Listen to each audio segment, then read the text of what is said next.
6 principes motion de base pour faire monter en level tes animations.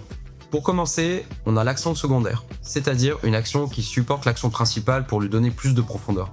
Par exemple, sur notre animation, on va rajouter une autre forme qui va suivre l'action principale. Deuxième principe, on a l'exagération. Ici, c'est simple, c'est clairement le fait d'exagérer les comportements, les mouvements ou les actions d'un élément, un peu comme un cartoon. Troisième principe, c'est le pose-to-pose. Alors le pose-to-pose, c'est l'image par image, c'est ce qu'on appelle aussi de l'animation traditionnelle. Donc on va dessiner la première image du mouvement, celle du milieu, la dernière, et puis après, c'est un peu les images intermédiaires qui vont venir préciser le mouvement. Quatrième principe, le staging. Une fois qu'on a cette belle animation, maintenant on va le mettre dans un contexte. On va donc rajouter un environnement, composer une scène et placer notre élément principal.